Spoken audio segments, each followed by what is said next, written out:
Leaves will support the weight of a person. Well, of a small person anyway. The cannonball tree produces an impressive round, heavy pod, which contains one of nature's little jokes. The meat has an exquisite pink color and an odor that is simply incredibly terrible. It's 100% inedible.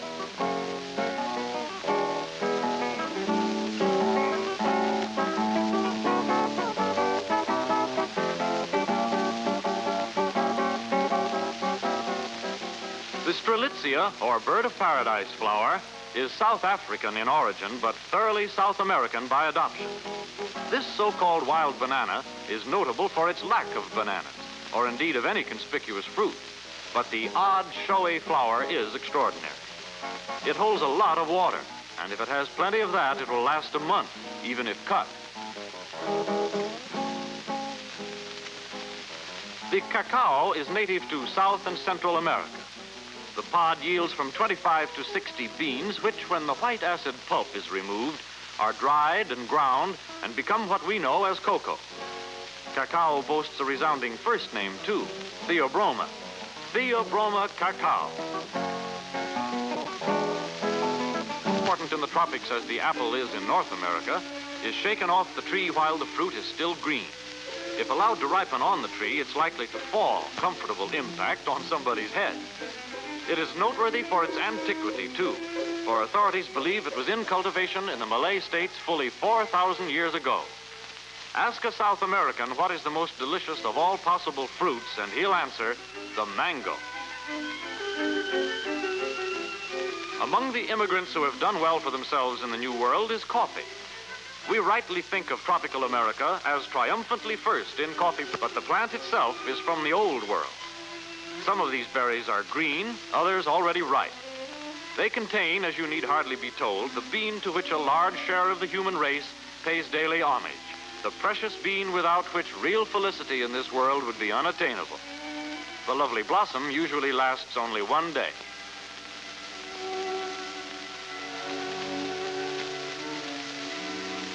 Of flowers and one of nature's loveliest and most lavish gifts, these are lilias.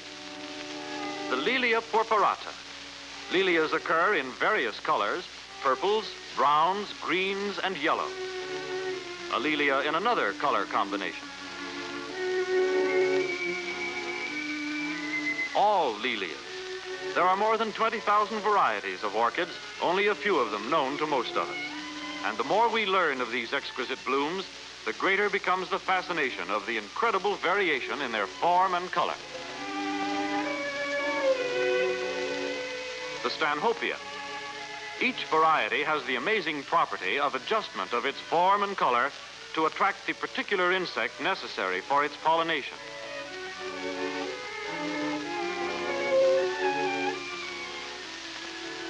The Cattleya aclandii, closely related to the lilia.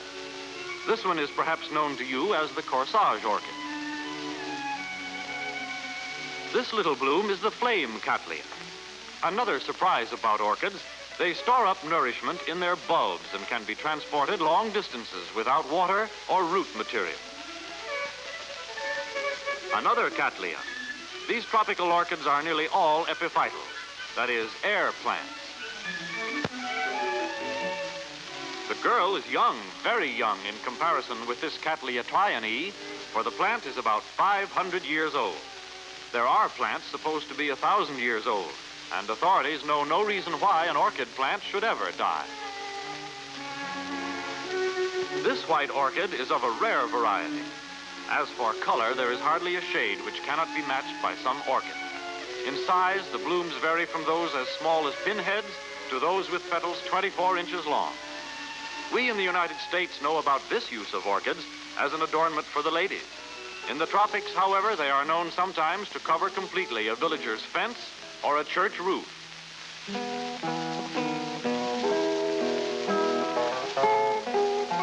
Trees often act as hosts for orchids, but the notion that orchids are parasitic is wholly false. The epiphytals, or air plants, never take nourishment from the tree. They make their own substitute for earth and arrange themselves nicely for drainage during the rainy season.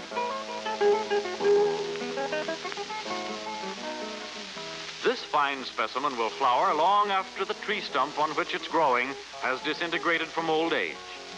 On the other hand, it takes months for an orchid seed to germinate, and then you wait years for the first flower to appear.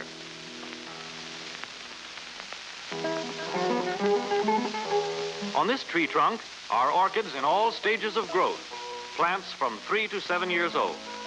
The white corky roots wandering over the bark absorb from the atmosphere nourishment to be stored in the bulbs against drought. At the base of the petals is nectar, soon to be a feast for hummingbirds, and when night comes, for an assortment of insects. By the way, did you know that vanilla extract comes from the pod of one of the orchids? Well, it does.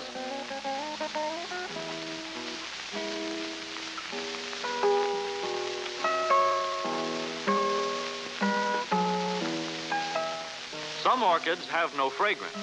The fragrant varieties put forth their scent only during that part of the day or night when the particular insect necessary to carry its pollen is likely to come calling. One variety has in the morning the odor of primrose in late afternoon and evening. And there is one orchid which emits such a stench that it's prudent to sail about it at some distance.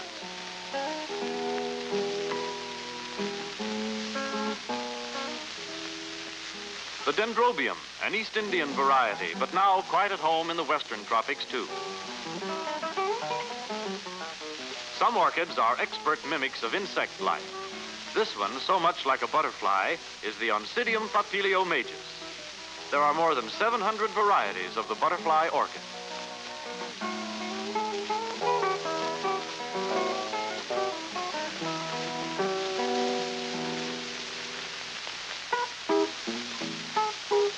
Tropical America is so abundantly blessed with orchids that it would take an artist several lifetimes to paint them all. Remarkable, too, are the annals of the orchid hunters who have explored the wilds in search of new varieties, and many have lost their lives in the jungle. Much luckier was the orchid hunter who found a new white variety, which he sold to an English firm for $10,000. A grim detail is that the new orchid was found beautifully blooming on a human skull, possibly that of its original finder. A trigeneric hybrid, the Brassocatalelia. Its parents and grandparents were themselves hybrids. It takes from 30 years to develop such a hybrid, but when you have it, it's not only beautiful, but has an intense, pleasant fragrance. Again, great age and youth. This magnificent Cattleya mossii, the Easter orchid, is centuries old. Nature, as a rule, revels in rich coloration, in proclaiming the orchid one of the highest forms of plant evolution. She often uses combinations that would horrify a mere human color expert. In developing the unparalleled variety and never-ending surprises of beauty, room we had for laying out a paper route 6 blocks long and 4 blocks wide.